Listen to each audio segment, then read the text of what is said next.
I want to ask you when the last time was that you wrote out a grocery list.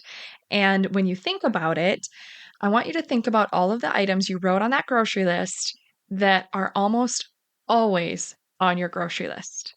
I know there are certain items because that is the case for pretty much all of us. So, one thing that I have implemented in our meal planning routine was a grocery list template.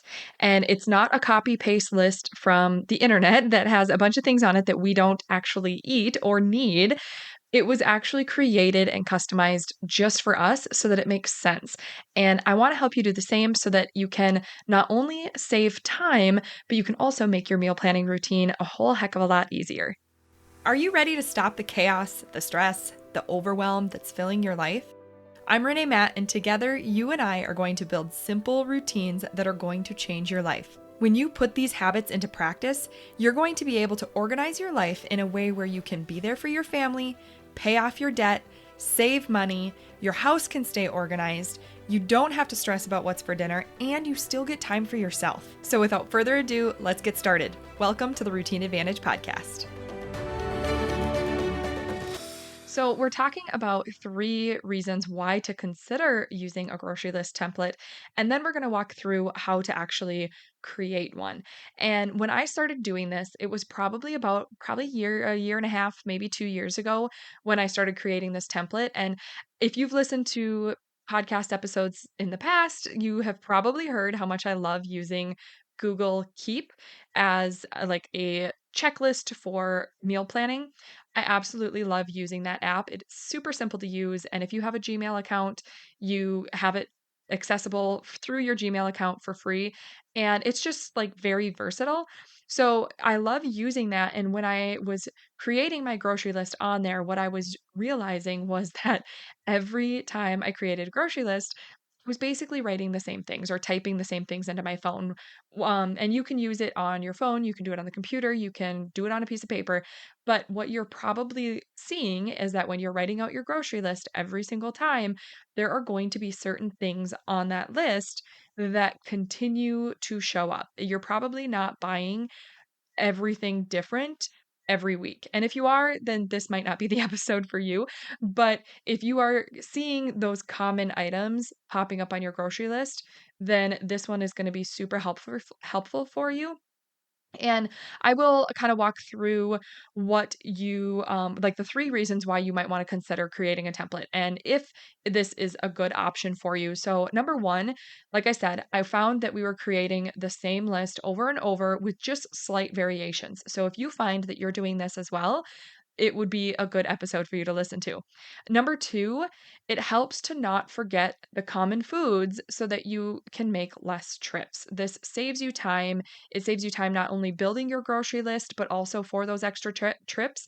And especially if we're busy and we've got a lot going on in our heads, then sometimes we forget to write things down on our grocery shopping lists. And that can be really frustrating. So when you do this, it helps to remember all of those things without actually having to keep it in your brain and try to remember it. It's already on your list and you're just going through and reviewing your template. Number three, like I said, it saves you time. You're not recreating the same thing over and over.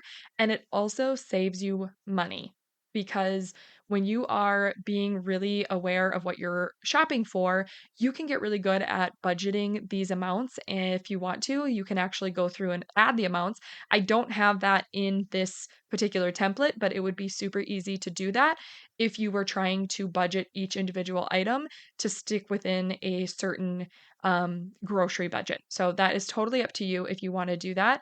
But really, you're just asking like what grocery items you're consistently purchasing and what you always like to have on hand. So you want to kind of have a good idea of a typical grocery list, and you could even grab one of your recent ones or create one for this week and help you to do that or your next week and start with that list if you need to. But when we're going through and doing this, you're really just creating a list by going through each area of your home. So if it's easier, you can start by category or by space. So you want to make sure you're looking at, your fridge, your freezer, your pantry, or you can go by like category as in like the type of food. So you could think about like what dairy do you consume? What dry goods do you consume? What produce or meat do you consume? All those different types of things. So when we're going through and creating our own, I had a tendency to be always shopping at Aldi and Costco. We stopped other places, but those are our two main ones. If we're doing any bulk shopping, it's Costco and Aldi, and then my husband, every once in a while, he will stop at, like we have a Super One, which is just a chain food store, near us, and he will stop there to get the things that I can't get at Aldi, and we don't want bulk at Costco. So, that's really the only time we differ from these 2 stores. So, I was always pretty much making a similar list. Like, some of the ideas just to get you started if you're kind of in a little brain fog and you're like, "I don't know what to put on this list." A few things that we have noticed that were consistently on our list was lettuce, onions, bell peppers, fruit, whether it was, apples, berries, watermelon, bananas, anything like that, carrots, celery, broccoli, cauliflower, salsa, tortilla chips, cheese, Greek yogurt, eggs, chicken breast, and either rice or cauliflower rice or both. And those were really, really common to be on every list. So then I decided to actually make a template, and that is what we're going to kind of walk through is how to create a grocery list template that can help you save that time and the money and the stress and everything, and rather than having to recreate everything that you're doing every time you meal plan. So, number one, you're going to want to obviously grab a pen and paper and we're going to just draft this out. You can refine it later. But the first thing you're going to do is you're just going to list the items that you purchase often or that you like to keep on hand. Now, like I said, you can either go through the fridge and freezer and pantry and do this item by item, or you can just take your last grocery list or your next one and start there. When I went through, I will give you a little tip here. When I went through the first time and just went through my whole fridge, whole pantry, whole freezer, and just wrote down everything that we get, it was super overwhelming. And I ended up spending more in those couple grocery shopping trips than I did when I refined it back to my basic list. So you can decide what works best for you and then just adjust it as you need to. So I think sometimes the easiest way to do this is to begin with your next grocery shopping list or your most recent one if you still have it and start from there. But that's my personal opinion. You don't have to do that. You can do it however you want. But step two, you're going to sort your list by category or by how the store is laid out. So this one, you can do it by either, fridge, freezer, pantry, or you can do it by category, as in like dairy, produce, meat, that type of category. Or your third option would be by how the store is laid out, which is my personal favorite. I really like doing it in the way that the store is laid out so I don't have to keep readjusting. And the reason that this one works really well for me is because I go to the same store all the time or the same stores. So I have one of these templates for Aldi. I have one of these templates for Costco, and I go to the same location every time. So if I have unless they change the layout of the store, I have my list laid out like the store. So it makes it super easy for me to shop. But again, test it, see what you like better. Once you have your list sorted, then you are going to move to step three, which is to choose your template preference. And this is, again, just how you choose to do things. So you can totally do a paper and a pen, and you can just make copies of your template when it comes time to doing that. You can type it up in a Word document or a spreadsheet. My favorite, as I've mentioned, is a Google Keep.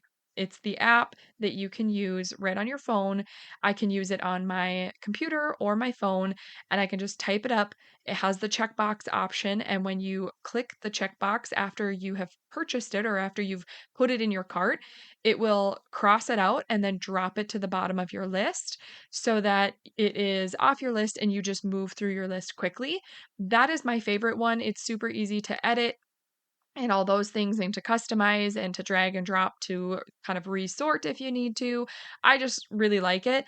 The one thing to keep in mind with that app is that it would be really hard if you're doing a budget app to plug in the amount and have it all add up for you as you're getting things. If you're kind of doing some shopping like that, then you'd have to go to more of like a Google Sheet where you can plug in those formulas. But if that sounds overwhelming, don't even worry about that. Forget I just said that. Just stick with the Google Keep app. It's totally easy. And then as you're choosing your template preference, you're just going to want to make sure whatever you choose that you're leaving enough space to add edits later. So if it's paper and a pen, then you're going to want to make sure that you leave some blank space in there so that when you're making the copies, you have room to make some edits. Same with the Word doc or the spreadsheet. I mean, those are a little bit easier to customize because you can make copies at, you know, after edits are made. Or in the Google Keep app, they're super easy to make edits as you go. So that's just something to keep in mind as you're choosing your preference to create your template. And then number 4 is when you actually go in and create your list. So at this point, you have taken your whole list of groceries, you've organized them by category, whatever category organization preference you prefer. And now you have gotten a whole list that has all of your basics or all of your most commonly purchased items all organized. And then because you have your template preference, whether it is a pen and paper or in your Google Keep app, go ahead and title it as a template. So for mine, for instance, I have Aldi shopping list template or Costco shopping list template.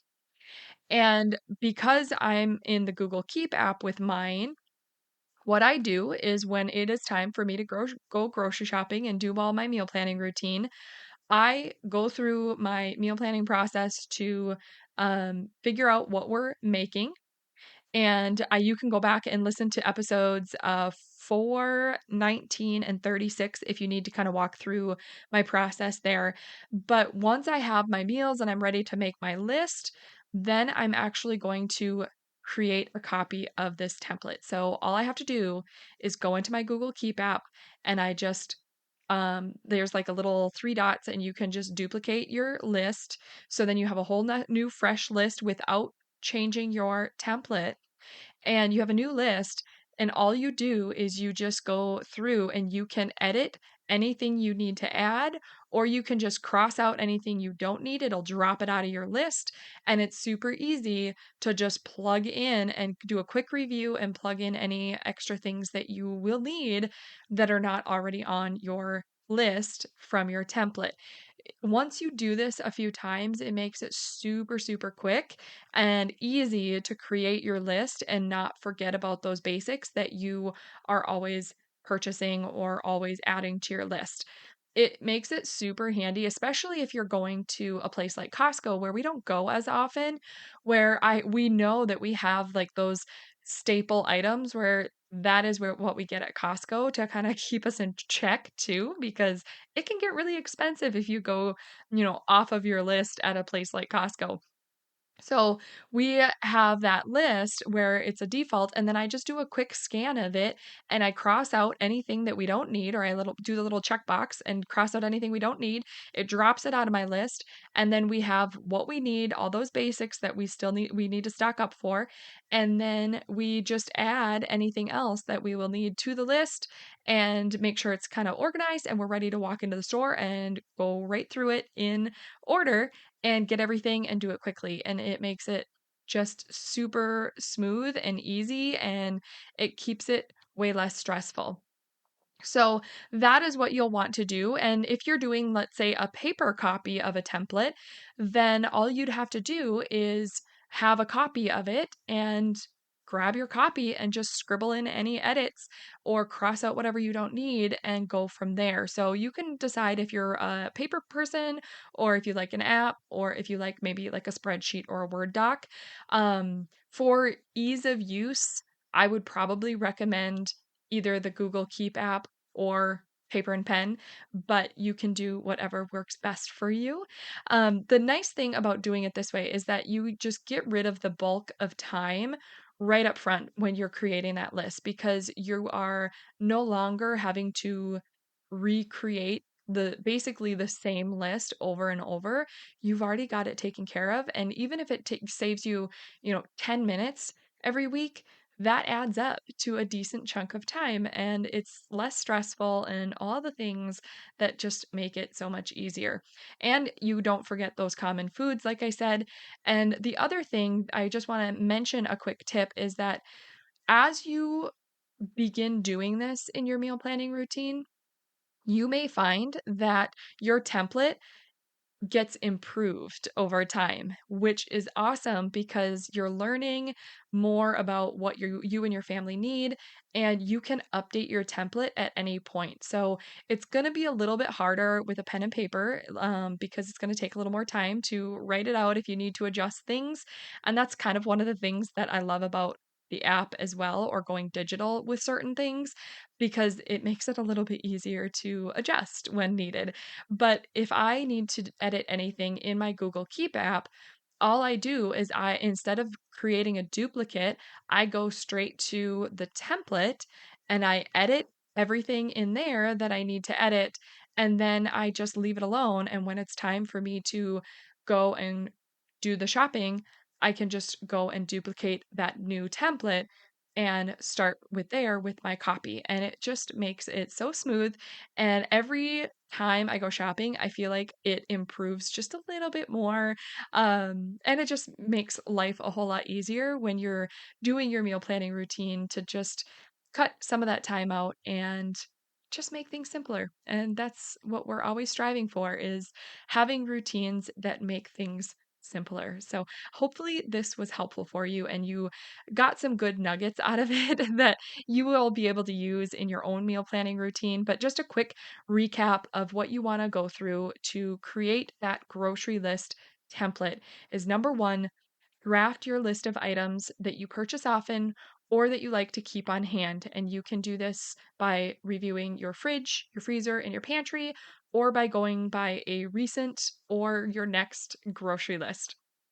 Number two, sort your list by category. This can either be by area in your kitchen, by category as far as like dairy, produce, meat, things like that, or by by how the store is laid out. So it's totally up to you how you want to sort and organize your list. But make sure you keep room for any edits if it's not a digital list that you're going to be keeping track on.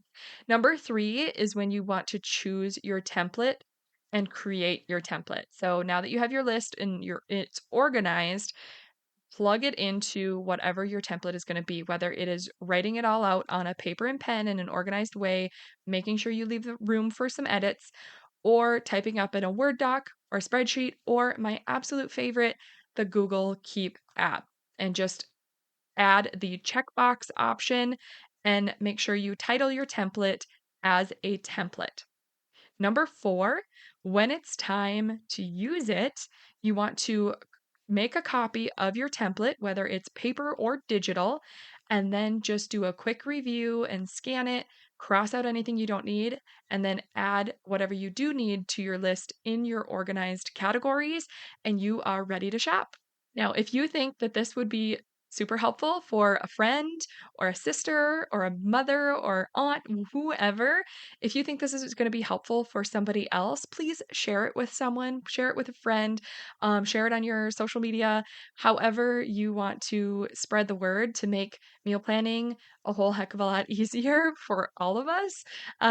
Please do. And if you have not left a review for the show yet, I would absolutely appreciate if you took a minute or two and went and left a review, especially if you're on Apple Podcasts. You can actually leave a written review, and I would love to hear from you. Did you love that episode or learn something useful? If so, would you do me a huge favor? My goal is to grow this podcast and help as many women as I can break free from the overwhelm so they can truly enjoy their life. The best way for me to do this is for you to leave a 5-star written review on your podcast app and to share this episode with a friend or in your Instagram stories. I appreciate you being here. I hope you have a wonderful day, and I will see you on the next episode. Take care.